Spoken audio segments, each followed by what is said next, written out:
welcome to our first episode of the year and our 30th episode. I'm Erica.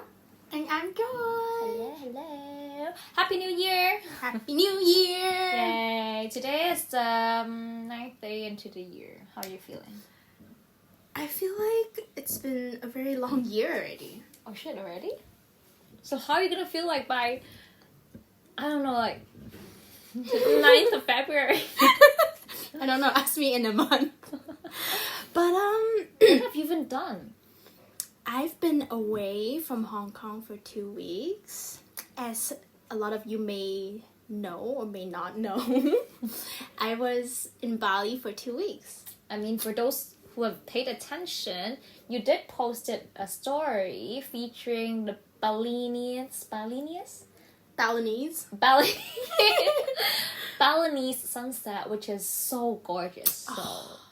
So that I remember. I got a lot of likes from that photo. Now You I know. did? Now I know what people like or what Sunset. people gravitate towards. Sunset photos. And sunrise. You know, I was actually gonna film the sunrise because I went on camping last weekend. I was gonna film it. And then when I got there, I realized, damn it, we're literally in the woods. Like, we're covered by trees. Wow. I can't see shit from there.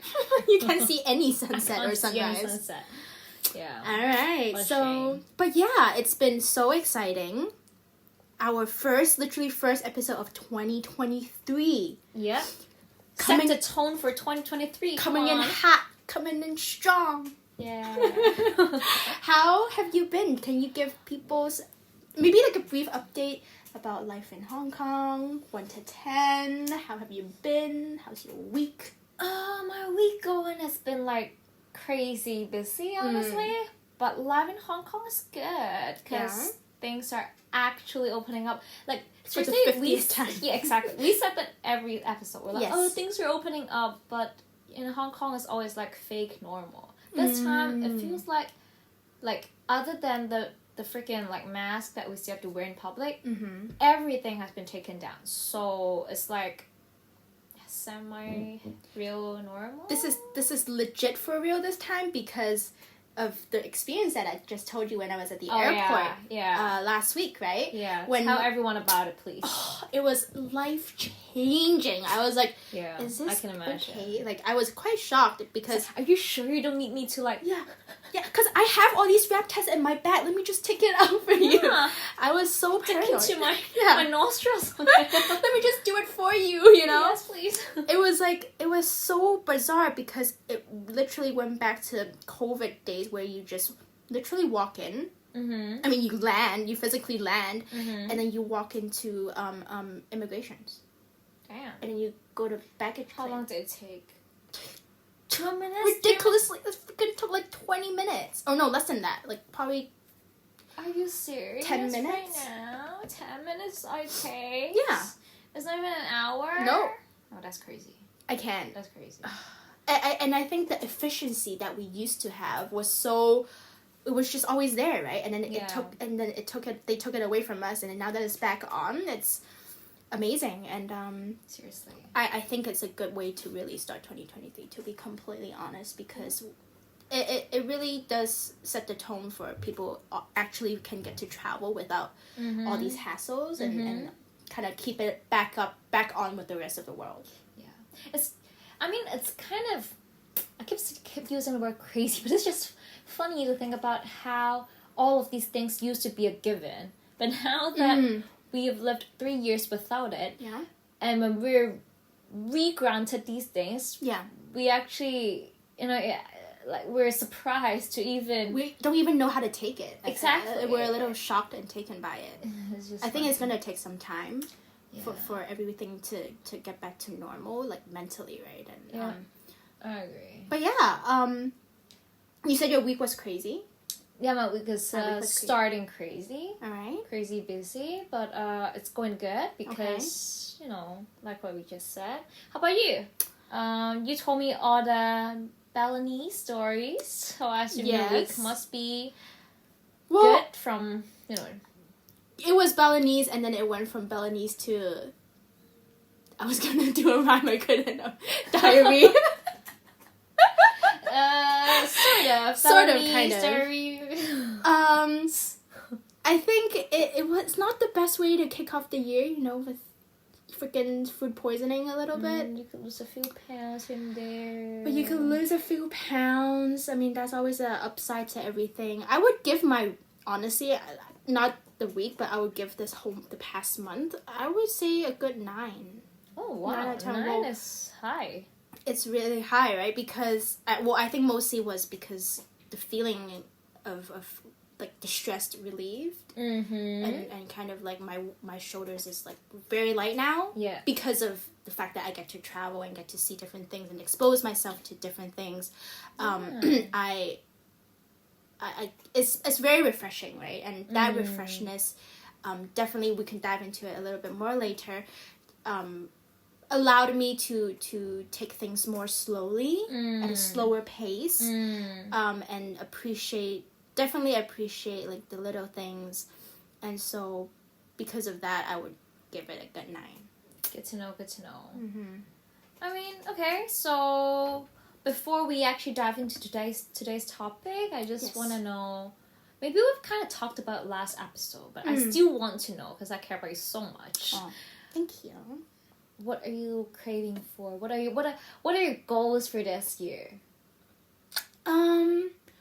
I think I told you this like 5 minutes ago. I was like, do you have any resolutions?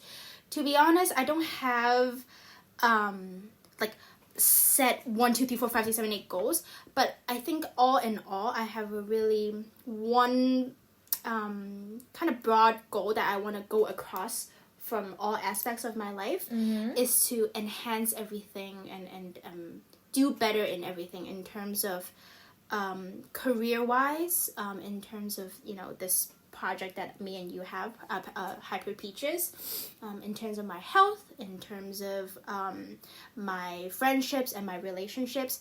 What I wanna enhance is to kind of give more value to it, like put more effort, try harder. In terms of the way I try harder is kind of like very broad to you guys, right? But I have my own definition of it. It's like, oh, maybe I have to be a better listener to my peers, or to my spouse, to my family, right? And then in terms of how to do better. Already? Aww. Thank you. Okay. That threw me off a little. I was like, wait, what?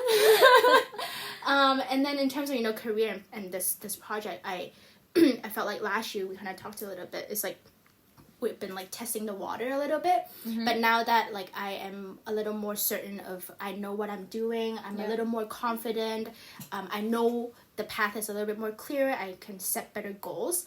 I want to be able to actually execute it this year, and be able to reach the goals, you know, with you. So I think that is something that I'm really looking forward to for 2023, and it's a year older and we're wiser, and 28, man. tough year. And I wanted to add on, it's really I also want to learn more of the art of like balancing. I because of this traveling thing, that is like so kind of how should I say, has been such a great impact, you know, say that's for the past month for me. And after the trip, I've also felt like it's a very valuable thing that I want to be able to keep. So in 2023, how do I implement traveling, but at the same time, you know, do all the things that I want to do? And I think that is something that I need to be good at, like in terms of time management, because I do think that I can thrive in all of this. I just need to be able to be very organized with my time, and prioritize myself. Prioritize a lot of things. I mean, I always think that you do have so much that you want to do, so much that you want to achieve, which is good. But yeah, like you said, like balancing and prioritizing, those are hard. Those are really hard. It's a forever kind of lifetime learning, you know? Yeah, because, well, first off, like, people are mostly, like, greedy. Not in a bad way, but if you achieve A, then you want to start achieving B. Yeah. And then on A, you want to get better, so it's like A2, I don't know. Yeah. Like, it just goes up and up from there, and we're definitely not people who just, like... stay put. Exactly. Yeah. Like we said, right? Otherwise, why would even start this podcast in the first place? So, yeah, it's hard to learn how to balance, and, Well, I wish you all the best with that.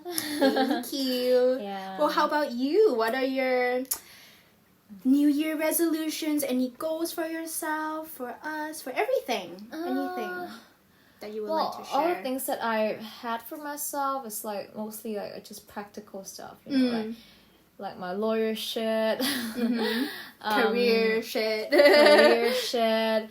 It's just like it's always a struggle on a career because like every step in your career is affected by so many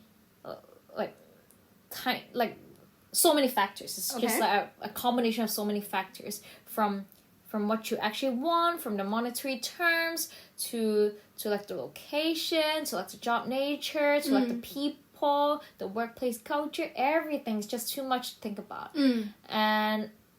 And the worst thing is that you actually like, I don't know, because I'm one who like to experience things before I can trust my own opinion on stuff. So that makes me a bit of an adventurer, and which is kind of bad because I might always take the wrong route, which or a bit of a D route, which I actually wouldn't have to if I've just like, you know, gotten straight to the point and like went after the most obviously logical, rational choice. Yeah. So anyways, just hoping that this year could learn to be a little wiser and maybe, you know, list out all the pros and cons before I make every decision, so that I can make the right choice for yourself. Waste a little less time to be at least be clear about that. Interesting. Yeah. So what were we even talking about this episode? Actually, I do want to touch on because you know, you just mentioned that you went to Bali for travels, and I mean Southeast Asia is like such a popular destination for Hong Kongers. For sure. I'm pretty sure like almost every single Hong Konger must have been to at least one Southeast Asian country in their life. It's also so cheap, right? Compared to every other country in the world. For sure. So, I mean, you've been to Bali, you've been to Vietnam. Have you been to Thailand before? Thailand, yeah. Thailand, we've both been. Yeah. Vietnam and Bali I haven't, though. So I'm sure that you have a little bit more, at least you have a bit more experience in terms of like, what is it like to be in all three places separately. Yeah, for me it's just like Thailand. Yeah, but how do you feel in general about like Southeast Asian countries? Yeah. This is a really good question. I was thinking about that too, like the past like 2 days. I think it's for me and for my family, for my significant other, it's been really easy in terms of navigating a lot of things. Like, first of all, like going immigration was really hassle-free for us. We knew everything to do because you can just go on the Cathay website and they tell you like what you need to do on arrival. All we gotta do is just like do the visa on arrival, make sure you fill out the form, yada yada yada. Oh, that's just... And you're done. Okay, so Cathay actually does a really good job in taking care of you pre-flight, on-flight, for sure, post-flight. For sure, because with COVID is still here inevitably, right? But the most accurate place to go on is actually these kind of airline kind of websites to know the most up-to-date things in each country, right? So for that was really helpful for us once we did our research and did everything. And then, I mean, everybody speaks English, you know, in this Asian country. So language... is white as fuck, right? Yeah. So with that, the language is really no barrier. And then in terms of transportation, it's also actually really hassle-free because if you have those apps like Grab, it's like Uber. Yeah. Oh, yeah, I've used that in Singapore and Malaysia. Yeah, there you go. All you gotta do is just one button, and then you're done. Yeah. So transportation, easy. Food, I mean, let's be real. Hong Kong has all the cuisines that you have, and we're so close to all these East Asian countries. Balinese food, though, it's not that common, isn't it? Indonesian not that... food. Indonesian food. Oh, okay, yeah, okay. There is true. similarities. But is there a difference between like Balinese food and Indonesian food? Not really, to be honest. Like the Balinese food that I had, I would say maybe the flavor is even a little bit more stronger, or the spice is like a little spicier. But in terms of like the ingredients and like the dishes, it's just like every other Indonesian food. It's pretty much the same. There's this restaurant, right, called Potato Head in Hong Kong. Mm-hmm. And I remember they do sell Balinese food. Indonesian. Or is it Indonesian food? Indonesian food. Okay, just generic Indonesian food. Yeah. I thought, Potato Head was chain. Because they have Potato Head in Bali as well. I think not from you, but from this other friend of mine, like I told you about, who's also in Bali at the same time as you. Yes, a foodie. I saw him posting pictures. Right. That's what. Did you go there? We went there for like 10-15 minutes. Huh. But because we had like our Airbnb had a private pool already. Wow. So it's like if we went there, we have to pay an extra couple $100 to just sit there. It didn't really make any sense with like hundreds of the people. That's true. So we just like kind of went and like saw, was like, oh, okay, we understood. So then we left. But it's called Potato Head as well, so it might be a thing. It might be a chain. Yeah. But what was I going through? I wanted to say like, it was really hassle free. COVID policies were like basically non-existent. Non-existent. Yeah, in Bali. Well, because I think mostly they moved on, but I think it's almost for them. It's like, because Bali is such a small like island. If COVID exists verbally, right, no travelers would have gone, and they strive on tourism because everyone you see there, that's literally what they need to live on, like work-wise, right? People find their careers and then Airbnb jobs, hotel jobs, like restaurant jobs, transportations, activities. It's like Hawaii. It's basically like Hawaii. You live on tourism, right? And you cannot have COVID living on your ass for like the past 2 years, or else. Because I asked the Airbnb housekeeping lady, she was there to help us like cook in the morning for breakfast, and I was like, oh, so how was it, before we came, doing peak COVID times? And she said, it really is really bad because she didn't had a job for 6 months. She had to like live off of selling online, like selling food, her homemade food to her friends online. So she survived. She survived, but it was really, really hard for them. That's why everything had to go really back to normal ASAP for them, right? And which is understandable. What's the minimum wage in Bali? That's a good question, because everything is actually ridiculously cheap. Yeah, right? Even though we went in such a peak season, like food wasn't like raised up, like the price wasn't jacked up. So like even if we had like touristy food, it was still half of the price that I had in Vietnam. And when John had a haircut, it was cheaper than in China and Vietnam. It was like a good like touristy place to get your haircut. It was like all white lows. It was all white guys. It was like 40 Hong Kong dollars. Damn. You can't even get that like at a nice place in Damn. What would you say to be like the average spending? Like if I were to not a tourist, maybe like if I were to like work local, like a local. Average spending per month or per day? Per month? Like say per week. Just on food? Just in general. Okay. Honestly, not that much. So like what their public transportation is though, right? Scooters, right? It's scooters. So gas is ridiculously cheap.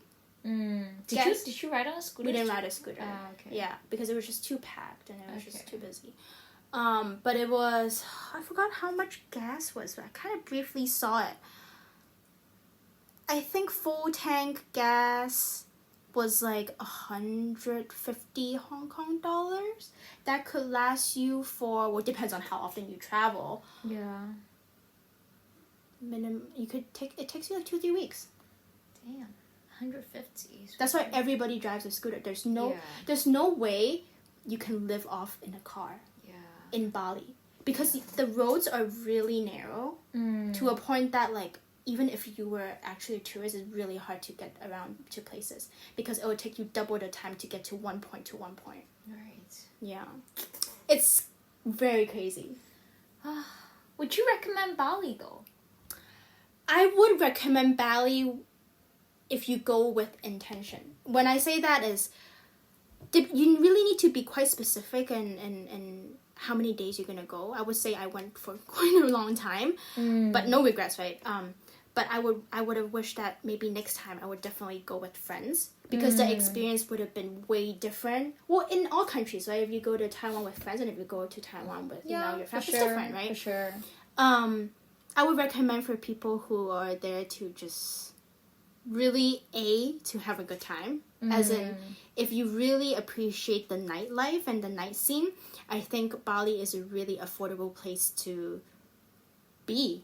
Comparison to Thailand, to be completely honest. Yes, Thailand is way bigger because there's Hua Hin, there's like Bangkok, there's like all these other different islands to go to. But I think Bali is well, let's be real, like tourism has to be top notch. Yeah. People and service is always at like the high, like their A game. Like, everyone treats you the best. If you go to like the 5-star hotels like Four Seasons or Ritz-Carlton, they will treat you like you're a queen. Yeah. And I have not experienced that for so long from living in Hong Kong. When they serviced me, I was like, it was crazy. Don't do that. Don't do that. I was like, no, it's too much for me. Yeah, but they have to, and they're used to it, you know. Yeah. Well, sorry. Are you saying no. Go for it. I was just thinking, like, because I mentioned like Thailand, Vietnam. Yeah. Like compared to those, which one would you say is like most suitable for? So let me give you different scenarios. Okay. Say for honeymoon couple. Honeymoon couple. I would say Thailand. Because, well, I would assume if you're on a honeymoon at first, you don't want to just go for like 4 or 5 days. You want to go for a longer trip. Well, that's me. If I want to be on my honeymoon, I want to take my time. Yeah. And I would say Thailand is a way bigger country and way bigger place for you to explore, right? You could go to the different islands. Yeah. Or you have the city life, right? So definitely you could do like easily 2 weeks in Thailand if you really wanted to spend your whole honeymoon there, right? Yeah. Was that the scenario? Honeymooners? Yeah. Honeymooners. Yeah. Okay. Fair point. Sorry. I was going to say, for friends scenario, 100% Bali. Because I've kind of experienced a little bit of the party scene a little bit. And you're thinking, what if Erica's here? Yeah, and I was thinking, well, everybody's with their friends. Yeah. It has to be right. You know, this has to be a right thing, right? Yeah. People look like they're having a good time. They don't look like they're faking it. So I would say it would be a worth place to visit. It's only a 4-hour flight. Yeah, I would go with you to dare to party. Let's do it. Yeah, I mean, it might actually be better than like Coachella. Yeah. Yeah, it's cheap, it's affordable, and hell, if you like run into some famous DJ like you did this time, well, it's a bonus point. It is. It really is. And then I would say for Vietnam, I actually would recommend maybe families to go to Vietnam, just because overall, I mean, all these countries, I would say they're quite safe. Because why are they safe, right? Because if you're Asian, then of course you're safe because you look like them. Not really. You know, Thailand is actually so dangerous for like a lot of people speak Indonesian to me when I was in Bali. You look Indonesian? Well, maybe because I was like the first few days I got really tan and something. But you'll fine now. Really? Okay, thank you. But yeah, that's what I was saying. Like, I felt really safe at all these like East Asian countries. And then for Vietnam, what would I recommend to family? Just because I think there's a lot to see in terms of like scenery. Families like to go to scenic points, right? Yeah, that's true. It's chill. Food-wise, though, I think there are no pho. Yeah, that's just pho. Banh mi. Yeah, pho and banh mi. That's pretty much it. Yeah. Well, what else? Spring rolls. To offer. True. Thai food is still the best, right? Compared for families, though. That's true. Why is that? Thai food is just like their mix of the herbs and the flavors is just so on point. You cannot deny that. Yeah. You know, the funny thing was when we passed by to a lot of Vietnamese and Thai restaurants in Bali, it was jam-packed with tourists. Well, how about Indonesian restaurants? Some of them were poppin'. Like, it depends on how good their marketing is, I guess. Well, it's all about the interior, the social media, and the hype, right? So. Well, I'll just ask you this: what is the best meal that you've had in Indonesia? Is Indonesia?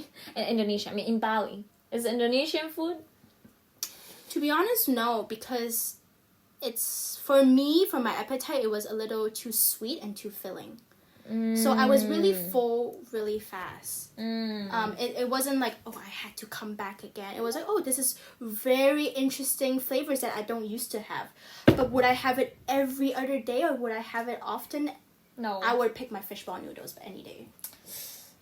Asian at heart? No, not sorry, Asian. Hong Kong at heart, yeah. Oh, okay. But yeah, how about you? I wanna ask a little bit because you're traveling real soon, girl. To be completely honest, it's a month away. You know, a month passed by so fast. Oh my god, I can't wait for that. Honestly, I haven't traveled for so long. I don't remember. You don't remember how to pack. I don't, and I don't get the real feeling of like hopping on a plane until I'm actually that moment there. Yep, I totally understand. It's kind of surreal, and I don't know. It's a bit too short.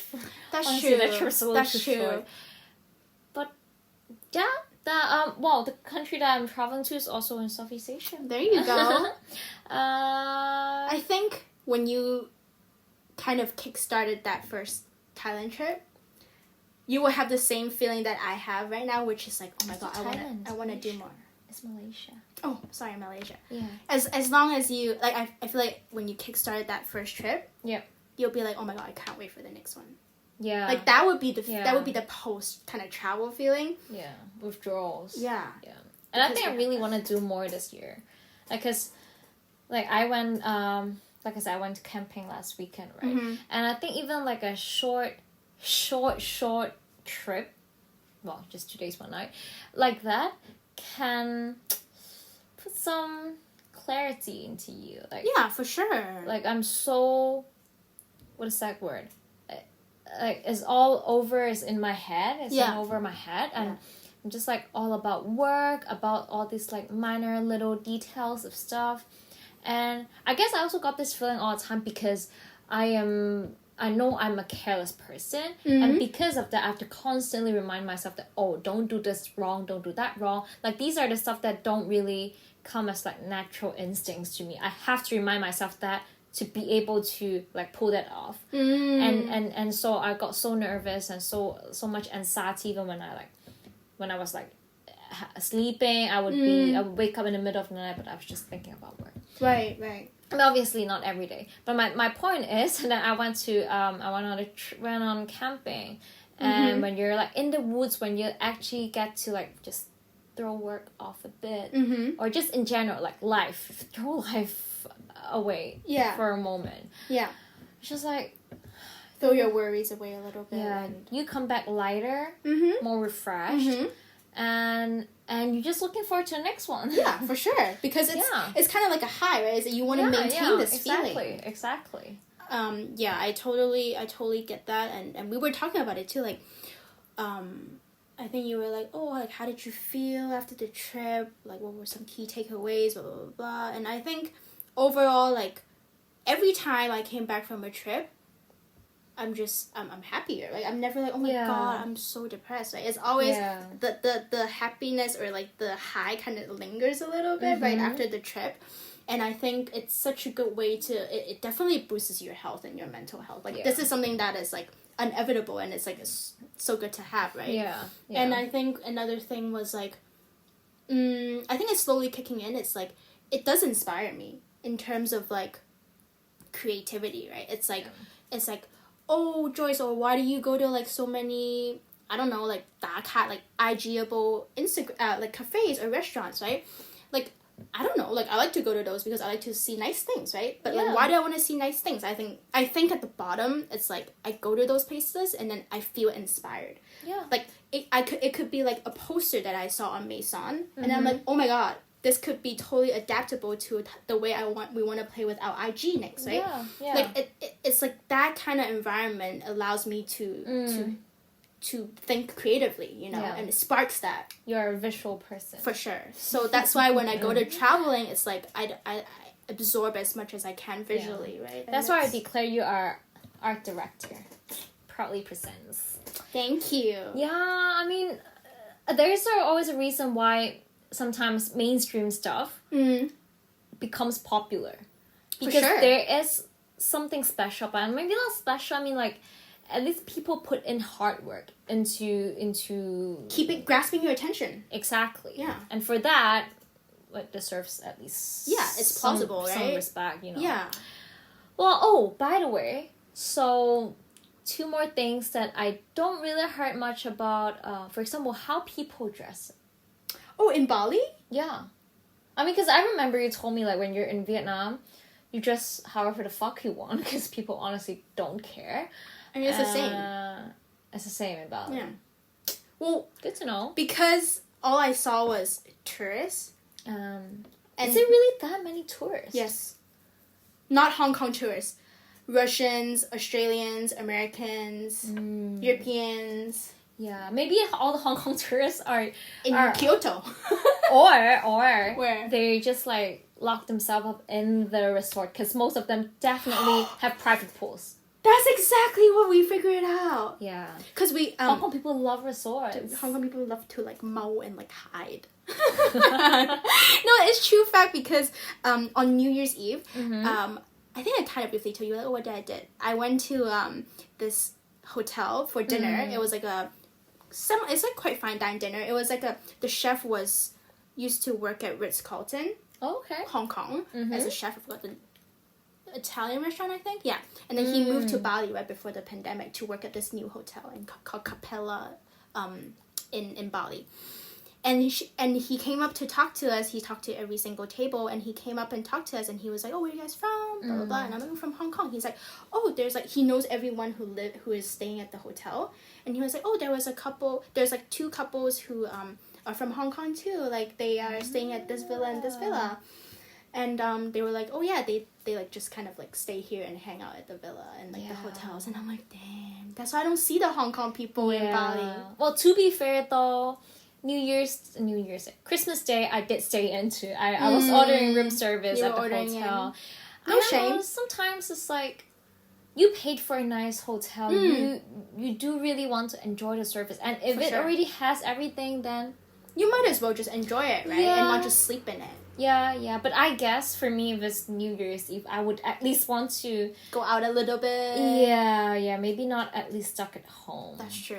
Yeah. But going back to what people wore. Oh yeah, what people wore. You want to know what the girls wore in Bali? Did they inspire you in terms of your fashions? I mean, even if it's like inspiring, but it's like it's not adaptable to like where I am. You could like no, you can't. Be a trendsetter. Don't just adapt. I'll be fit in. You'll see me on yahoo.com.hk news on the next I'm sorry, no one really reads yahoo.com.hk anymore. Really?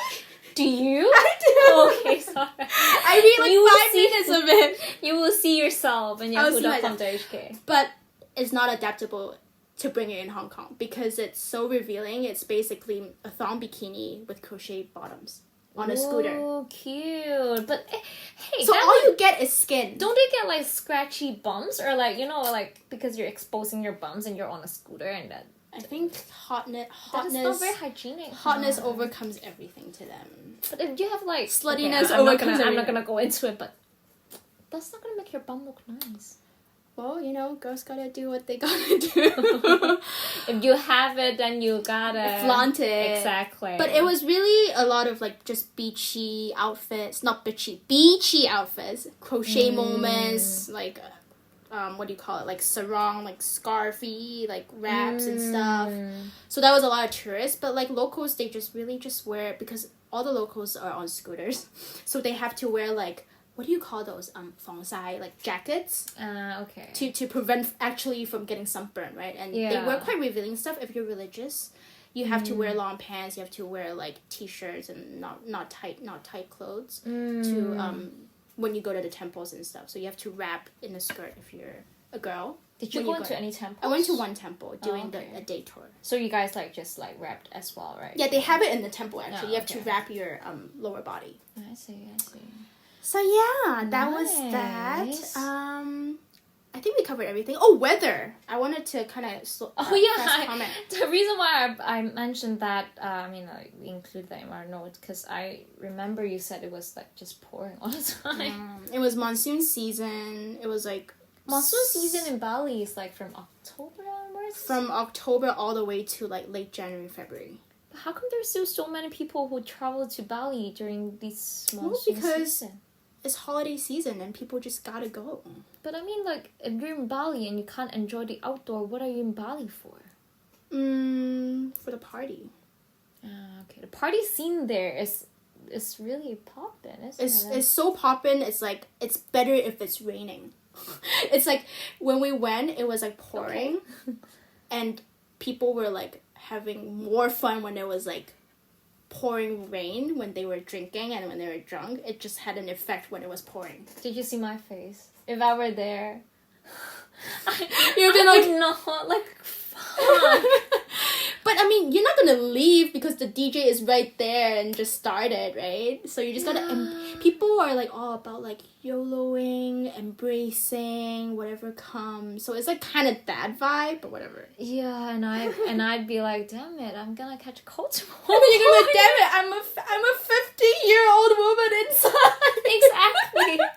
Just like give me my warm blanket, my hot coffee right now. Well, I think when we're out together, it'll be a different story. You just gotta be in the moment. True. Yeah.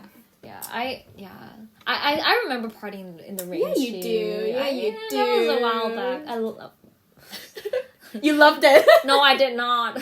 You were okay. I was so ratchet. I just don't really care. Exactly. That's exactly care. The vibe that people were when they were in but Bali. how long can this like ratchetness last for? Like the next morning, you're gonna like wake up and look at yourself in the mirror and like, that's kind of. Why didn't you ask me why I did? Because it was pouring when I was partying. Why did you do that? I had a rain jacket on. I was dry.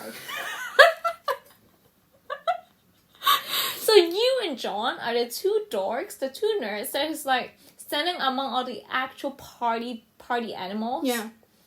And those like try to be cool. Yeah. With one hand up. Yeah. And the other hand like covering your rain jacket in case it blows away. Yeah. I wore the whole thing. No one saw me. Even if they saw you, they would want to unsee that. Yeah. Unsee. I mean, that they probably thought I was like a waitress who works there who's just trying to like get out. Had a great time. And then you're slacking off. I had a great time. Oh my god. No regrets. But yeah.